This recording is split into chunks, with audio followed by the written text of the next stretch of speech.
The next big phase of this information, phase of humanity, this information disclosure, healing, psychological awareness and acknowledgement of these natures of biological consciousness, the soul, the reality of the soul, the function of emotions, and the layers and function of the psyche in a psychological sense. And so the next function, the next layer or phase is to develop an understanding of how things work and be able to control our energies mentally, emotionally,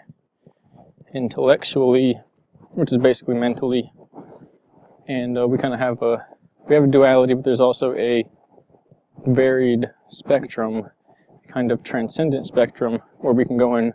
more than just two angles of energetic or conscious existence, and so we have a variety of states, perspectives. The goal is to control, or a better term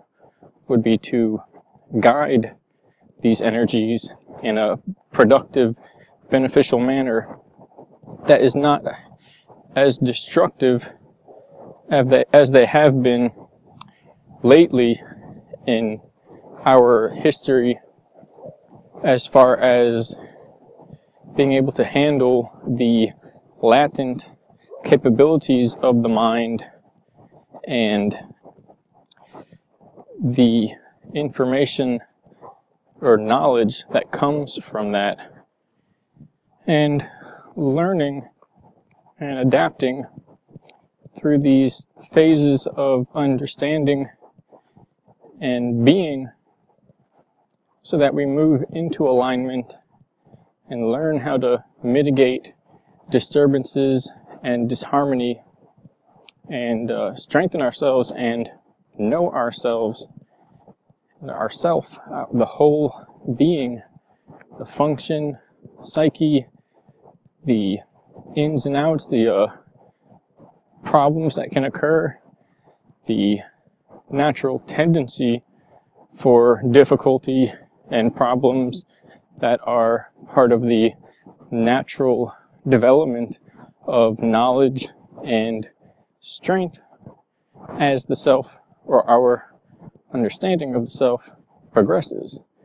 And so we don't really have that in this society. Everything is selfless in the sense that it's selfish, but we don't actually know the effects of these habits and actions and belief systems and how they are derogatory to the learning process. And so that can change, and all the individual facets and experiences of society will change with that, and those who are pioneering this by learning to heal themselves and confront these issues are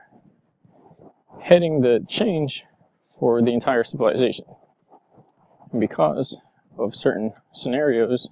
you could say time situations, some of society is further than other parts, and so we're in this kind of loop back mode where we're pretty much waiting for everyone to catch up. And not pointing out who's who, but that's the general idea, and that's why there's disturbance. But that's also the variety, the wide spectrum, which produces such contrast, which accelerates and promotes such a deep level or potential for learning. And in making use of that, we activate our latent capacity for what are basically ancient, universal, and natural, biological, and basically higher functions of consciousness and awareness, which allow us to operate differently in terms of information and experience communication, and the inhibitions of a life where the current perceptual boundaries, illusions, and limitations are much, much more readily traversed and mitigated through our knowledge and our proper use of tools like technology or our food or the environment, our respect and harmonization with the environment and animals, because we're not really treating these elements of our existence properly, with respect and balance. And as a result, they're pretty much destroying us, or we're destroying them. Food, technology is destroying us. And as we destroy the environment, the weather, nature will get worse and worse, more unstable, until it destroys civilization. So, and that goes with the rise and fall of civilizations and growth and decay periods. But everything about this time has to do with mitigating those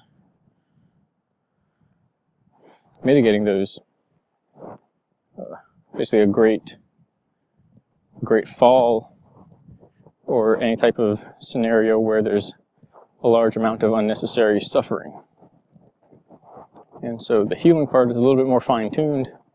and deals with basically treating the mind as a scalar system, basically a scalar mind link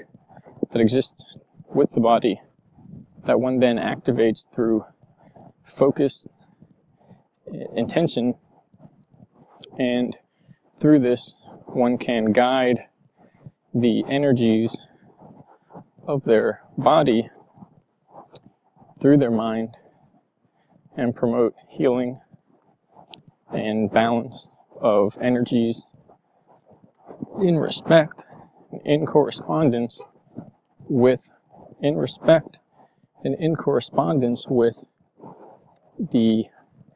bigger picture, or the higher functioning of the mental, emotional, and physical contrast of existence, including all the little biological functions like the organ systems, the immune system, the fluids, the blood, the conductivity, the electromagnetism, all these natures that are pretty much only marginally understood and activated or made use of in the current society. And so the even more fine-tuned understanding of that is it consists of specific methods where one uses their attention and their ability to go into their mind to passively neutralize and calm the energies, which are basically like a collection of frequency bands, and to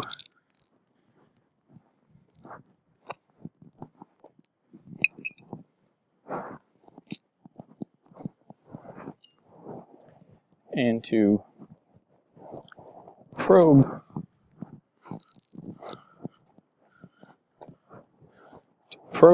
or stimulate the mind to test more or less for areas where there is resistance or an entanglement of energies which do not serve the whole, which do not represent the whole self-image as a multifaceted being. And in doing so, that is like the false ego. It will only serve a portion, and wherever there is a portion that is taking up more than it should as far as the whole, then there is drainage, there is a loss of overall power, congruence. This goes in line with my previous talk on society and self-responsibility, the orchestra and the single instrument out of tune and how that can affect the whole. Our body is essentially like an orchestra of instruments, and the perceptions and the identity is the symphony, And when any of the components, physical or mental, emotional, or energetic, physical or energetic, are out of sync with one another, are out of alignment, then the entire whole is degraded. And this will continue until the whole is wholly degraded, or until one heals and brings those components into alignment, and that is atonement. And so this is an energetic atonement that occurs in the mind, mentally, with concepts, memory, belief systems, intention, habits, and these linear logical functions, as well as the emotional responses and the entanglements of mind or emotion in mind to events, scenarios, memories, situations, in habits, and the interplay of how problems, addictions, distortions, fears, belief system, false belief systems, constructs that contain us, basically false senses of self, security, and identity that lead to a false self-image, which eventually we have to spend energy or expend energy producing and maintaining, upkeeping, kind of like a group of lies or a collection of lies we have to keep up to a group that all believe a different subject. And so if our identity to ourselves and to the world is that lie because we don't know ourselves, then that's where these distortions develop, and this produces psychological distortion or disharmony, and that is basically psychosis. And so we have a mass psychosis taking place on Earth, and that is from the disharmony, the individual disconnect from each part into that congruent, over-unified whole. And so this happens on an energetic scale, and that's where it really gets down to basically the nitty-gritty, because there are many varieties of approaches to handle these situations, and every single person is different. It's a little bit like the body, but the body is much easier. If somebody has a sore muscle, well, you can approach with a variety of ways,